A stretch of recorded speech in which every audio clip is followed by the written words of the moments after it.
बिना डरे सब्सक्राइब करिए स्टोरी विद सरन्या ताकि आगे जाके आप ऐसी और भी इंटरेस्टिंग कहानियां सुन सकें। तो चलिए आज की कहानी स्टार्ट करते हैं। कई साल पहले की बात है।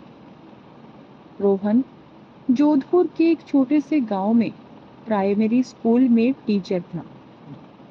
उसी स्कूल में उसके साथ 5 और टीचर थे।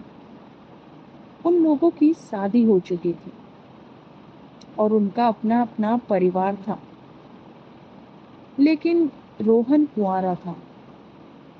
उसकी शादी नहीं हुई थी। सब लोग गांव में मकान भाड़े में लेकर रहते थे और रोहन स्कूल के पास ही एक अलग से छोटे से कमरे में अकेला रहता था। स्कूल के चारों ओर खेत और झाड़ियां थी। स्कूल गांव से थोड़ी दूरी पर था।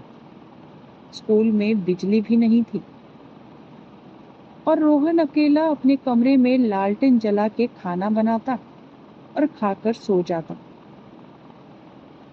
तभी एक दिन रोहन के कुछ दोस्त उसके घर पर आए और उससे कहने लगे कि आप यहाँ पर अकेले टाइम पास कैसे करते हैं। कल हम लोग सब आपके साथ खाना खाने के बाद आएंगे और आपके साथ थोड़ी सी हंसी मजाक करके टाइम पास करेंगे।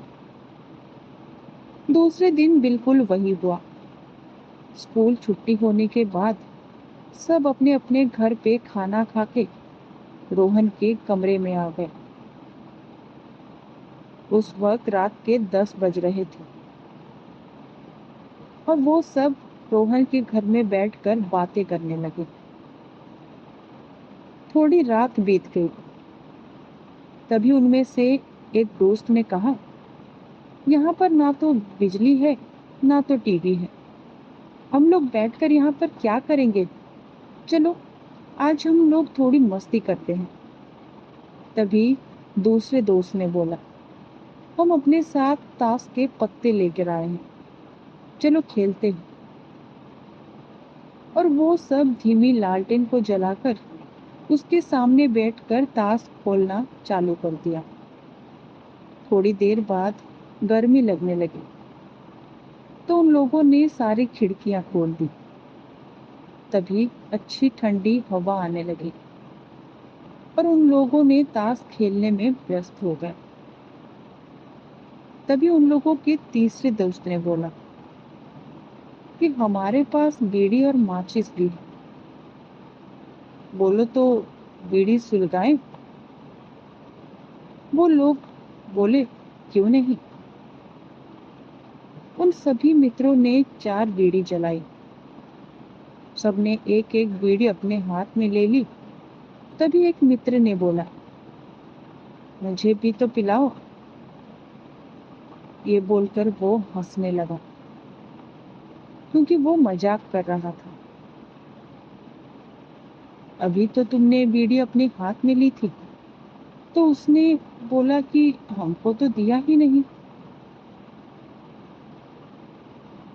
रोहन को लगा कि वो मजाक कर रहा है और उसने ये बात हंसी में डाल दी। दूसरे दिन उसके एक दोस्त उसके घर में फिर से आए और बीड़ी ताश के पत्ते खोलने लगे। ये सिलसिला फिर देर रात तक चलता रहा। तभी रोहन को लगा कि खिड़की से कोई लंबा सा हाथ अंदर आया और उसकी बीड़ी लेकर चला गया। तब तो मानो कि रोहन के होश उड़ गए थे। लेकिन उसका चेहरा हमें लेकिन उसका चेहरा हम लोगों को दिखाई नहीं दिया क्योंकि बाहर अंधेरा था और अंदर लालटेन धीमी जल रही थी। ये घटना 4-5 दिन तक उन लोगों के साथ होता रहा। एक दिन जब रोहन के सारे दोस्त स्कूल में पढ़ाने आए, तब रोहन ने ये बात सबको बताई।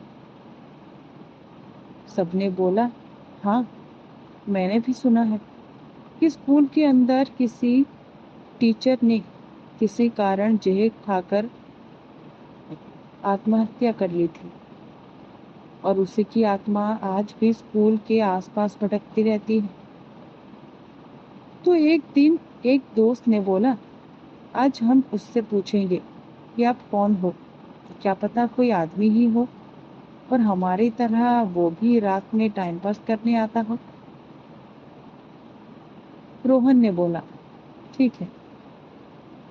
रात में रोहन के सारे दोस्त रोहन के घर आए। पांचवा आदमी भी खिड़की से अंदर आकर बैठ गया। साथ में ताश खोला और बीड़ी भी पिया। जब खेल खत्म हो गया तो वो खिड़की से बाहर जाने लगा। तभी रोहन आवाज दी, काका, कल फिर से आओगे? उसने कुछ नहीं बोला। इतना सब होने के बाद उसने रोहन को कोई नुकसान नहीं पहुंचाया और ना ही उनके दोस्तों को। उन लोगों के एक दोस्त ने उसके मुंह पर टॉर्च जलाया।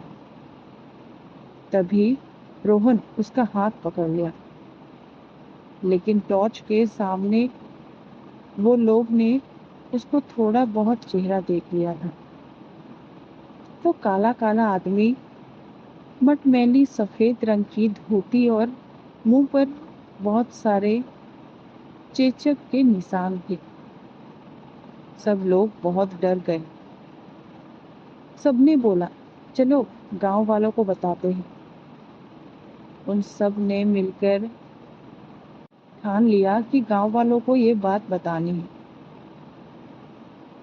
फिर उन लोगों ने सोचा कि इससे बच्चों का भविष्य खराब हो सकता है।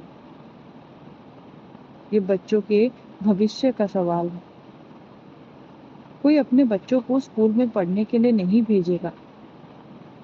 तभी एक दोस्त ने बोला, चलो कल से जहां पर यह जलाया गया था वहां पर बीड़ी माचिस ताश के पत्ते रख देते हैं। क्या पता इसको भी इन चीजों में दिलचस्पी हो। दूसरे दिन वो लोग ऐसा ही करते हैं। रात में वो अंदर खेलने नहीं आया। जब उन लोगों ने ताश और बीड़ी की गड्डी वहां रख दी थी। ऐसा 4-5 दिन में एक बार रख के आ जाते थे। एक बार गांव वालों ने देखा और पूछा तो उन लोगों ने सारी बातें बता दी। तब से आज भी वहां पर गांव वाले बीड़ी माचिस ताश के पत्ते हफ्ते में एक बार जरूर चढ़ाते हैं। और आज भी वो आत्मा किसी को परेशान नहीं करती है।